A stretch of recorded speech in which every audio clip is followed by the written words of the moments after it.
New Jersey, 1982. A place where factory smokestacks rose against gray skies and neighborhood children played stickball until streetlights flickered on. Where everyone knew everyone, and secrets were supposed to stay buried beneath layers of propriety and silence. But in October of that year, something happened that would fracture a community's sense of safety and remain unsolved for decades. A young woman vanished. Her name was Catherine Marie Reeves, 23 years old, a bookkeeper at a textile mill, last seen walking home from work on a Tuesday evening. Her disappearance would haunt the industrial town of Millbrook for 40 years, becoming the kind of story parents whispered about when warning their daughters to stay alert, to never walk alone after dark. And then, in 2022, an arrest would come that nobody anticipated. The question that lingered in those 4 decades between her vanishing and the revelation was this: how could someone hide in plain sight for so long, living an ordinary life while carrying the weight of something unspeakable? Millbrook sat along the Passaic River, a working-class town of 12,000 souls where 3-story brick buildings lined Main Street, and the smell of industrial dye from the textile mills mixed with autumn leaves each fall. The town had seen better days by 1982. Factories were beginning to close. Young people were leaving for opportunities elsewhere. But it remained the kind of place where front doors stayed unlocked and neighbors borrowed cups of sugar without calling ahead. Catherine Marie Reeves lived in a modest 2-bedroom apartment on Chestnut Street with her younger sister, Angela, who was 19. Their parents had passed within a year of each other, their mother from cancer in 1979, their father from a heart attack in 1980, leaving the sisters to navigate the world together. Catherine worked the day shift at Pembroke Textiles, keeping the books, managing payroll, arriving precisely at 7 each morning with her lunch packed in a brown paper bag. She wore her dark hair pulled back in a practical bun. She saved money in a coffee tin on top of the refrigerator. She had a habit of humming while she worked, usually old show tunes her mother had loved. Those who knew her said she was dependable to a fault, never missed a day, never complained. She had a quiet boyfriend named David Holloway, a mechanic at the Chevrolet dealership 2 blocks from the mill. They had been dating for 8 months. He wanted to get married. She was considering it but hadn't said yes. October 19, 1982 began as an ordinary Tuesday. The temperature hovered around 54 degrees. A light drizzle had fallen the night before, leaving the streets damp and leaves plastered to sidewalks. Catherine woke at 6:15 as she always did. She made coffee in the percolator. She buttered a piece of toast. She wore a navy blue skirt and a cream-colored blouse with a small bow at the collar. Angela was still sleeping when Catherine left the apartment at 6:45, her keys jingling as she locked the door behind her. The walk to Pembroke Textiles took exactly 12 minutes. Catherine passed the same landmarks every morning: the corner store with the faded Coca-Cola sign, the elementary school with its chain-link fence, the park with 3 wooden benches facing a duck pond. She clocked in at 6:57, 3 minutes early as always. Her workday proceeded without incident. She ate lunch at her desk, a turkey sandwich and an apple. She spoke with the floor manager about a discrepancy in the payroll. She answered the telephone 4 times. At 4:30, she gathered her things.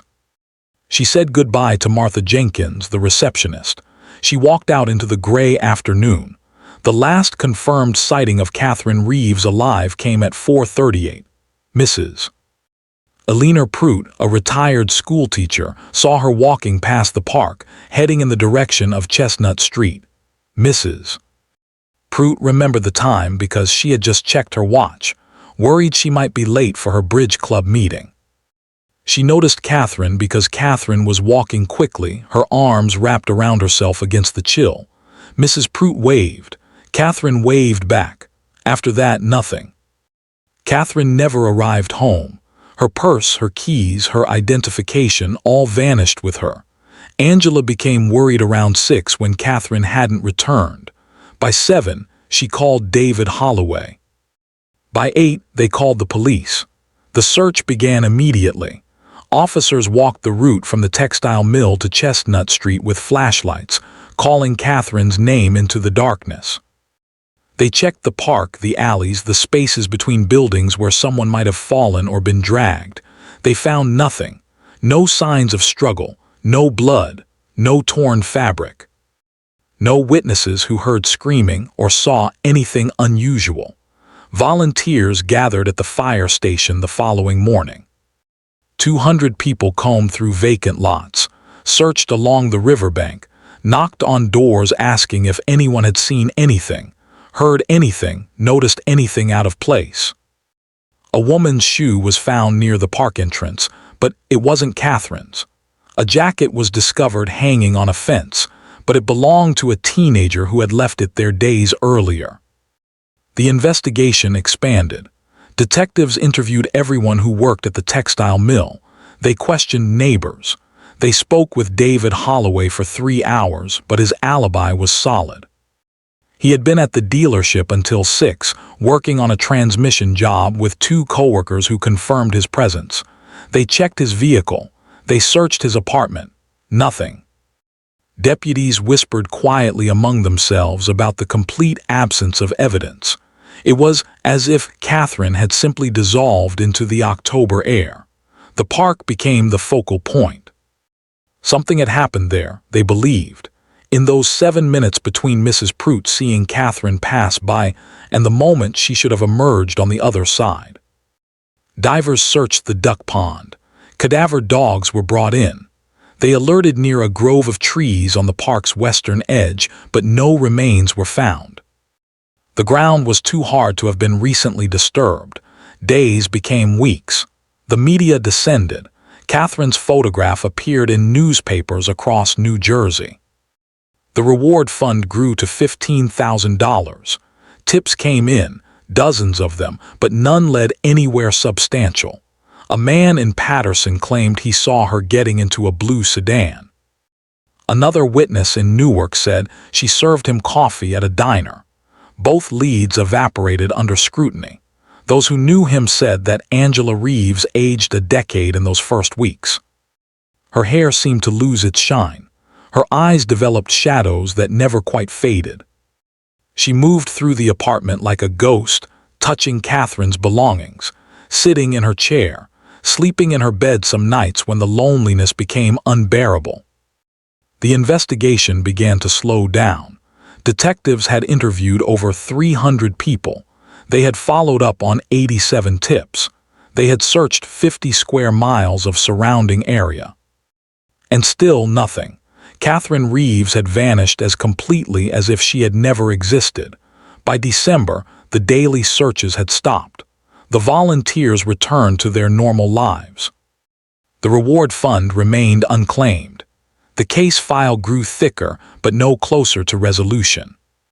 On Christmas Eve, Angela sat alone in the apartment, staring at the spot where they had planned to put their tree. The coffee tin on top of the refrigerator still held Catherine's savings. No one had touched it. Part 2. The investigation winter settled over Millbrook with a particular heaviness that year. The case consumed the town. At the diner on Main Street, theories circulated over coffee and pie. Some believed Catherine had run away, started a new life somewhere else, though those who knew her found this impossible to accept. Others whispered about a stranger, someone passing through, someone who saw an opportunity and took it. The darkest theories involved people closer to home. The Millbrook Police Department assigned Detective Robert Fanning as lead investigator. Fanning was 42, methodical, known for his patience, and his ability to notice details others missed. He set up a dedicated incident room, covering one wall with a timeline, another with photographs, a third with a map marking every location mentioned in witness statements. The timeline became his obsession. Catherine clocked out at 4:30, Mrs. Prout saw her at 4:38 near the park. The walk from the park to Chestnut Street should have taken 5 minutes. Catherine should have been home by 4:45 at the latest. Angela called the police at 8. Somewhere in that window, something had occurred. Fanning walked the route himself 17 times at different times of day in different weather conditions.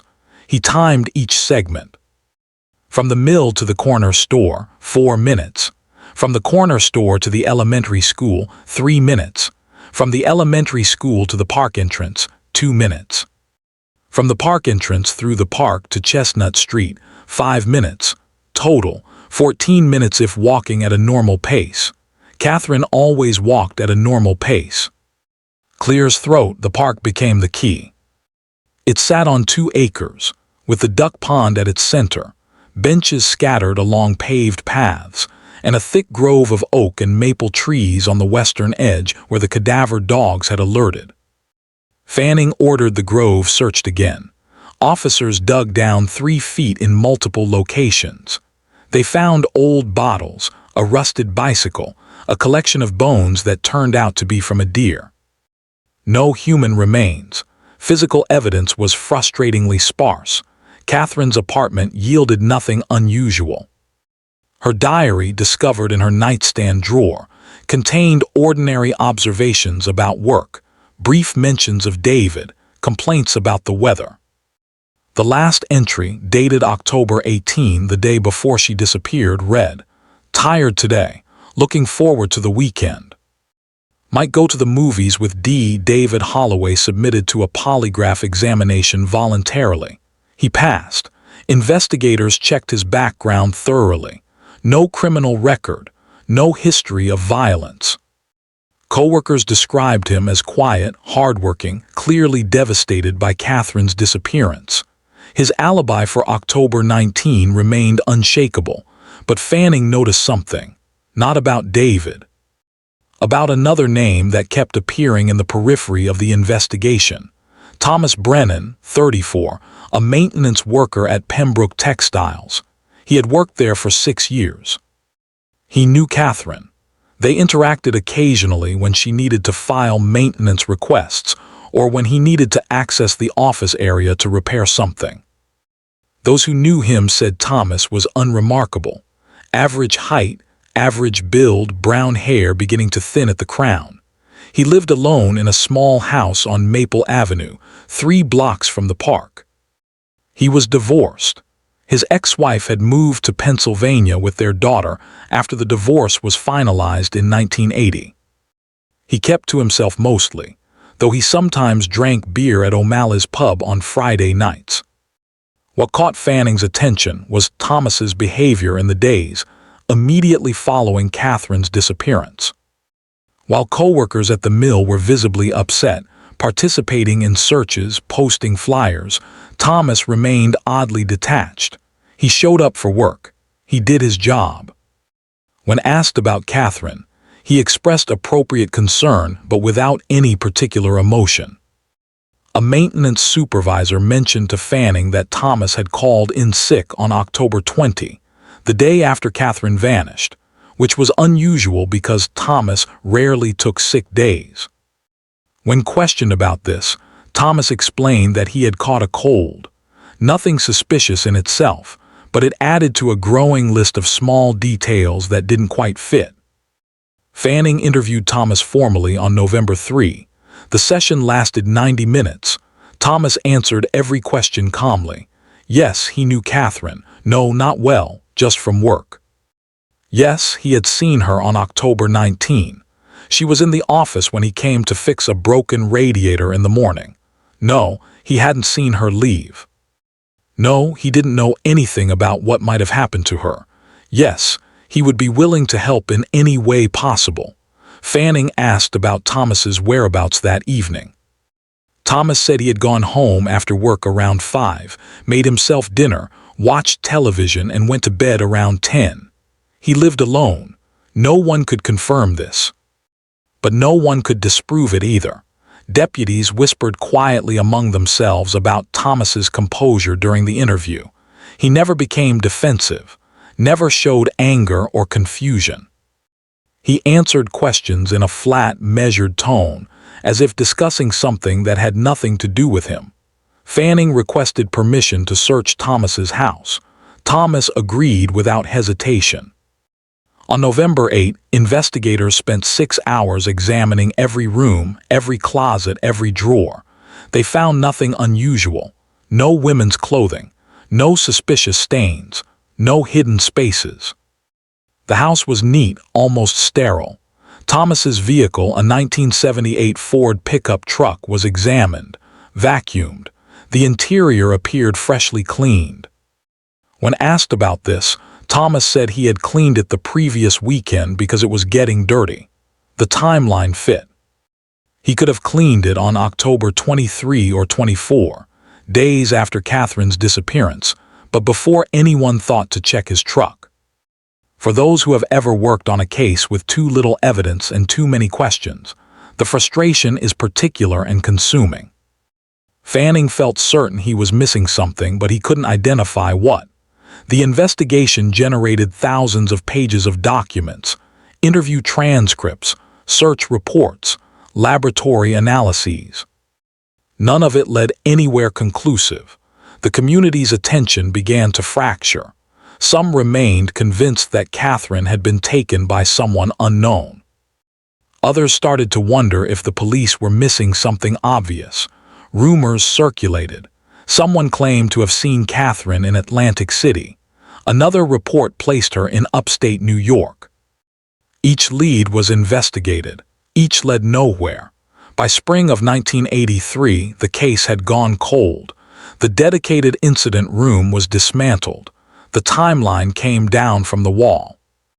The file was moved to storage. Fanning retired in 1987, never having solved the case that haunted him most.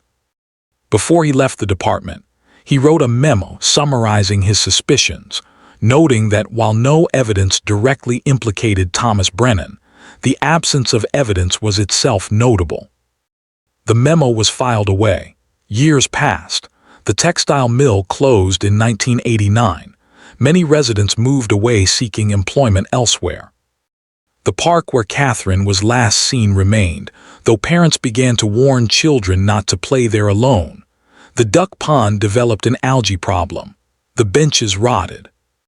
The grove of trees where the dogs had alerted grew denser, the underbrush becoming nearly impenetrable. Angela Reeves never left Millbrook. She continued living in the apartment on Chestnut Street, working various jobs, always hoping that one day someone would call with answers. She kept Catherine's room exactly as it had been. The coffee tin with the savings remained on top of the refrigerator. On October 19 of each year, she placed flowers in the park, near the grove where her sister had most likely met her end. Though she had no proof, only a terrible certainty that lived in her bones. Part 3. The silence clears throat. Time moved differently in Millbrook after Catherine disappeared. Seasons changed. Buildings were demolished or renovated. Children grew into teenagers, then adults. But the absence remained, a wound that never quite healed, a question mark hanging over everything. Thomas Brennan continued his life with an ordinariness that was itself remarkable. After Pembroke Textiles closed, he found work at a warehouse outside town. He showed up on time. He did his job. He collected his paycheck. Those who worked alongside him described him as polite but distant, the kind of person you could work next to for years without really knowing. He dated occasionally, nothing serious. Women found him difficult to connect with, emotionally unavailable in ways they couldn't quite articulate. One woman, Linda Morrison, went out with him 4 times in 1991 before ending things. When asked years later what made her uncomfortable, she struggled to explain. "He was perfectly nice," she said, "but it felt like talking to someone who wasn't really there. Like he was playing a role." Thomas's house on Maple Avenue remained unchanged. The same furniture, the same routines. Neighbors rarely saw him except when he mowed his lawn or took out his trash. He kept his property maintained but not lovingly. The grass was cut but never edged. The paint remained the same faded yellow for decades. No decorations appeared at holidays. No guests arrived. It was a house that sheltered someone without being a home. Angela Reeves, meanwhile, carried her grief like a second skeleton, something that shaped her from the inside. She never married. Never dated. Her friends tried to encourage her to move on, to build a life, but she couldn't. How could she move forward when Catherine was still out there somewhere, waiting to be found? She developed certain habits. Every morning she checked the mail, hoping for a letter, a postcard, anything that might suggest Catherine was alive somewhere. Every evening she walked past the park, though she never went inside. She couldn't. The thought of stepping onto those paths made her physically ill. For those who have ever doubted someone you love, who have felt the terrible weight of not knowing, the years become a kind of purgatory. Angela existed in this space. She worked at the public library, shelving books, checking out materials, moving through her days in a fog of unresolved pain. She began having dreams. In them, Catherine was trying to tell her something, but Angela could never quite hear the words. She would wake gasping, reaching for a notebook she kept by her bed, trying to capture details before they faded. The notebook filled with fragments, a blue truck, a pile of leaves, a metal door. None of it made sense. The town itself seemed to forget, or at least bury the memory deep enough that it didn't interfere with daily life. New families moved in. The old stories became legends, the kind of tale teenagers told to scare each other. The park was renovated in 1998. New benches were installed. The duck pond was cleaned. The grove of trees was partially cleared to improve sightlines, a decision made by the town council without anyone explicitly stating why. Thomas Brennan watched these changes from a distance. He continued living 3 blocks away. He never avoided the park. He sometimes walked through it on his way to the convenience store. If this struck anyone as unusual or bold, no one mentioned it. In 2003, Angela decided to hire a private investigator. She had saved money over the years, setting aside small amounts from each paycheck. The investigator, a former state police detective named Morris Webb, took the case more out of compassion than hope. He reviewed the old files. He interviewed people who were still alive and willing to talk. He walked the routes. He came to the same conclusions that Detective Fanning had reached 2 decades earlier. Something happened to Catherine Reeves in or near that park. And Thomas Brennan was the only person whose behavior had been even slightly anomalous. Webb confronted Thomas directly, a move the police had been too cautious to make. He appeared at Thomas's door one evening in October, the anniversary of Catherine's disappearance. Thomas invited him in. They sat in the living room, which was furnished sparsely with a worn couch and a television set that looked 20 years old. Webb asked direct questions. "Did you hurt Catherine Reeves?" Thomas looked at him with what appeared to be genuine confusion. "No," he said. "Why would you think that?" Webb pressed. He mentioned the clean truck, the sick day. The lack of emotion. Thomas responded to each point calmly. He had cleaned his truck because it was dirty. He had taken a sick day because he wasn't feeling well. He wasn't an emotional person. Was that a crime? The conversation lasted an hour. Webb left with the same frustration that had plagued Fanning. There was nothing to grab onto, no slip of the tongue, no defensive anger. Just calm denials and reasonable explanations. Webb's report to Angela was devastating. "I believe Thomas Brennan knows what happened," he wrote, "but belief is not evidence.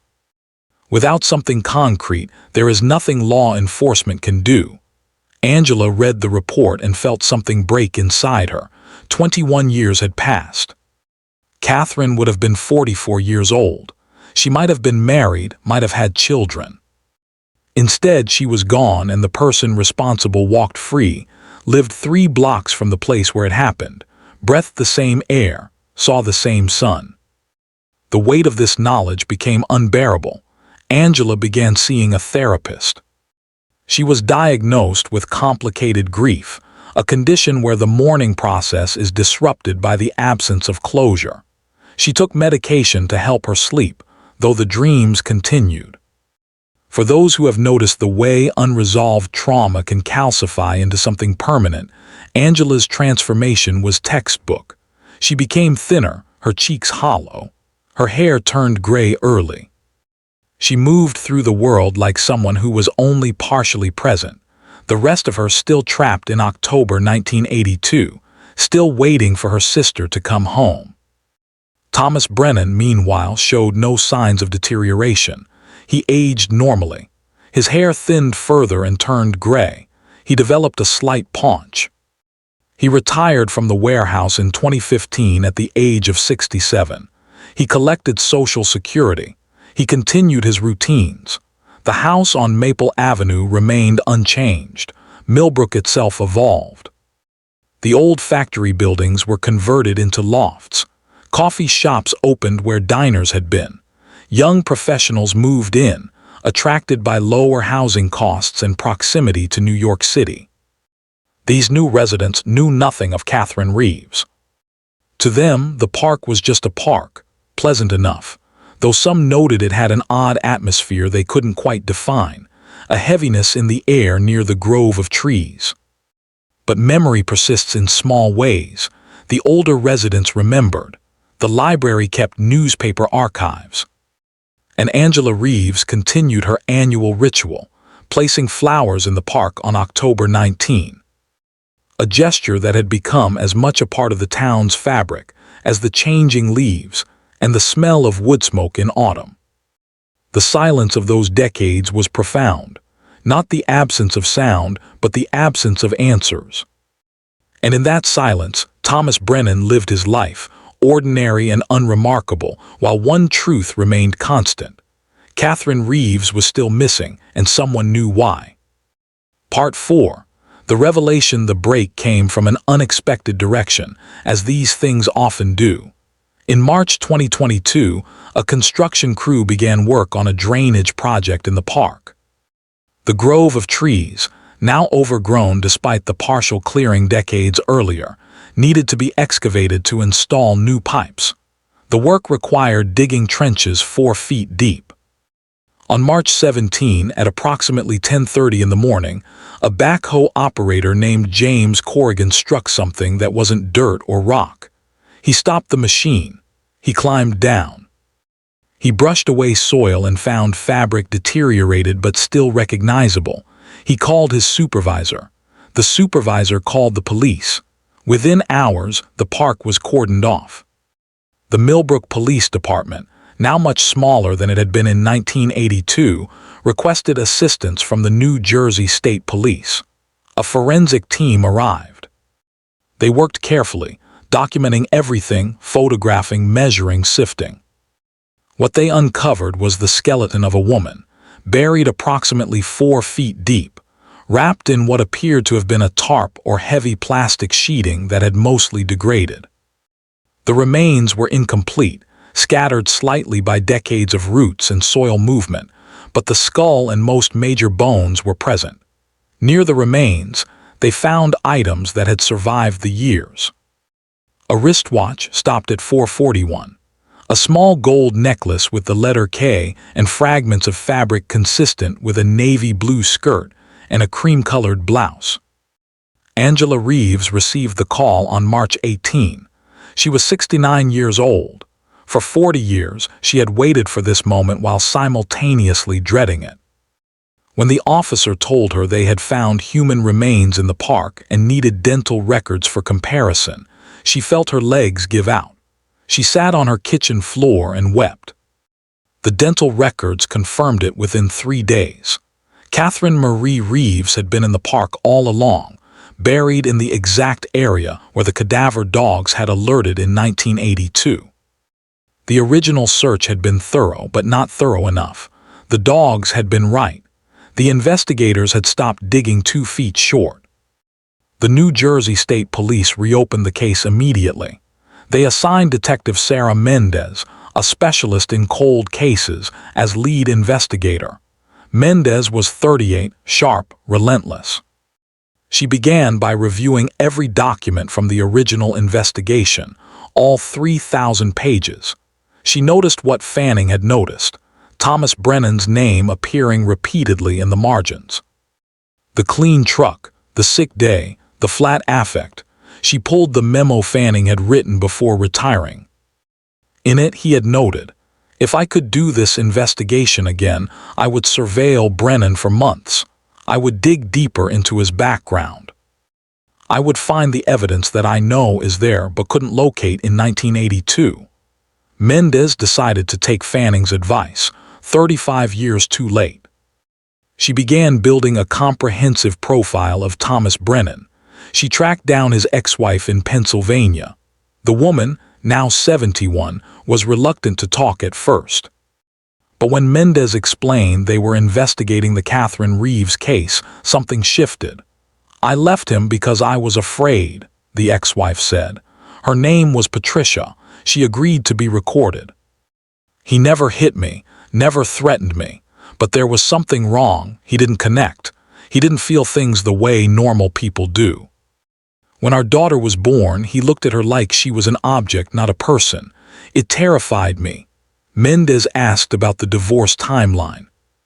It was finalized in 1980, 2 years before Catherine disappeared. She asked if Thomas had ever been violent. Patricia hesitated. "Not physically," she said, "but he had these moments. One time our cat went missing. I was upset, crying. He told me to stop being emotional, that it was just an animal. We found the cat 3 days later, dead in the crawl space under the house. He said it must have gotten stuck, but the crawl space entrance was small. An adult cat couldn't have fit through it accidentally. The implication hung in the air." Mendez asked Patricia if she thought Thomas had put the cat there. Patricia's voice broke. "I don't know. But after that, I started planning how to leave." Armed with this information, Mendez obtained a warrant to search Thomas's property again. Now unoccupied since he had moved to a nursing facility in 2021 due to declining health. The house on Maple Avenue had been empty for a year, scheduled for demolition to make way for new construction. The search team arrived on April 2, 2022. They spent 3 days examining every inch of the property. In the basement, behind a false wall that had been constructed sometime in the early 1980s based on the materials used, they found items that should not have existed. A box containing women's jewelry, including a bracelet that Angela later identified as belonging to Catherine. A pair of women's shoes, size 7, Catherine's size, caked with dirt that matched the soil composition from the park. And a small notebook, its pages brittle with age, containing what appeared to be observations written in Thomas's handwriting. The entries were chilling in their detachment. October 19. Followed her from work. She walked fast, had to run to catch up, talked to her at the park. She was polite, she always was. When I grabbed her, she struggled more than expected. Had to hit her twice. She stopped moving, took her to the grove, dug for 3 hours, hands blistered, wrapped her in the tarp from the truck bed, covered her, spread leaves, walked home, showered, watched television. Feel nothing. Clears throat. The notebook contained other entries, fantasies, descriptions of other women he had watched but not approached, plans that had never been executed. It was the documentation of a mind that viewed people as objects, life as something to be manipulated or terminated based on whim. Mendez felt her hands shake as she read. This was the evidence Fanning had known existed but couldn't find. It had been here all along, hidden behind a wall in a basement, waiting. The arrest warrant was issued immediately. On April 5, 2022, Detective Mendez and 2 state troopers arrived at Brookside Nursing Facility. Thomas Brennan was in a wheelchair now, suffering from advanced Parkinson's disease. He was 74 years old. When they read him his rights, he showed the same flat affect he had displayed 40 years earlier. "Do you understand these rights?" Mendez asked. Thomas nodded. "Did you keep the items we found in your basement?" He looked at her for a long moment. "Yes," he said. "Why?" Mendez asked. Thomas's expression didn't change. "Proof," he said, "proof that I did it. That it was real." The statement was recorded, used later in court. Thomas never denied what he had done. He confessed fully, providing details that only the person who had buried Catherine could know. He described how he had watched her for weeks, how he had planned to approach her, how he had chosen the park because he knew it would be empty that time of evening, how he had killed her when she tried to scream. When asked why, he offered no real explanation. "I wanted to," he said, "so I did." The community reaction was volcanic.